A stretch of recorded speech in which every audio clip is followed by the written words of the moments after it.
আপনারা জানেন আমরা আজকে যেখানে দাঁড়িয়ে আছি এই লালমাটি আর মোহাম্মদপুরের ঠিক এখানে গত 2 দিন আগে আমাদের 2 শিক্ষার্থী বোন, আমাদের 2 বোন মবের হাতে বিশ্রী ধরনের নিপীড়নের শিকার হয়। শুধু এই একটি ঘটনাই নয়, আপনাদের মনে করিয়ে দিতে চাই 5 আগস্টের পর থেকে, এমনকি ইন্টারিম সরকার ক্ষমতা গ্রহণ করলো যবে থেকে, স্বরাষ্ট্র উপদেষ্টা একবার বদলানোর পর থেকেও সারা দেশ জুড়ে ছিনতাই, ডাকাতি, খুন, ধর্ষণ, নিপীড়ন, মব জাস্টিস এই ধরনের ঘটনাগুলি ঘটেই চলেছে, বরং এক ফোঁটাও কমেনি। এর মাঝে আমাদের যে স্বরাষ্ট্র উপদেষ্টা জাহাঙ্গীর, তিনি নির্লজ্জের মতো ঔদ্ধত্য দেখিয়ে একদিন রাত 3টায় সংবাদ সম্মেলন করে বললেন যে দেশ ঠিকই আছে। তার সেই সংবাদ সম্মেলন বন্ধুরা আপনারা যদি চোখ বন্ধ করে শুনতেন তাহলে আপনাদের মনে হইতো এটা আওয়ামী লীগের আমলেরই কোনো মন্ত্রী। কেবল আওয়ামী লীগের জায়গায় বিএনপি জামাত বসবে।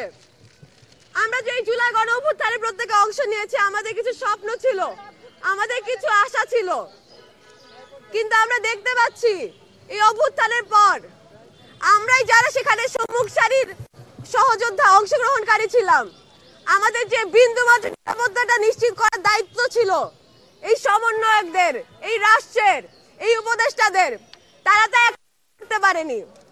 সেই জায়গা থেকে আমরা ধর্ষণ ও নিপীড়নের বিরুদ্ধে বাংলাদেশ প্ল্যাটফর্ম থেকে এর আগে একটি স্বরাষ্ট্র মন্ত্রণালয় অভিমুখে গণপদযাত্রার আয়োজন করি। আপনারা নিশ্চয়ই দেখেছেন এবং জানেন, পুলিশ ধর্ষকদের ধরতে পারে না, মব ঠেকাইতে পারে না, চোর ধরতে পারে না, কিন্তু ওই মিছিলে ঠিকই তারা বাধা দেয় এবং সেই বাধায় আমাদের বেশ কয়েকজন সহযোদ্ধা তারা আহত হন। সেই জায়গা থেকে আমরা একটি মশাল মিছিল করি। আবারও আমরা স্বরাষ্ট্র উপদেষ্টা জাহাঙ্গীরকে সময় বেঁধে দেই যে আপনি 24 ঘন্টার মধ্যে পদত্যাগ করেন, ক্ষমা চান আমাদের কাছে। তিনি তা করেননি, ফলে তার পদত্যাগের আর কোনো প্রশ্ন নাই বন্ধুরা, তাকে এখন অপসারণ করতেই হবে। ইউনূস সরকার, ইন্টারিম সরকার, সমন্বয়করা নতুন রাজনৈতিক দল, আপনারা জুলাইয়ের কথা বলেন, আমরা জুলাই বলতেছি, আমাদের কথা শোনেন, জাহাঙ্গীরকে ফালাই দেন।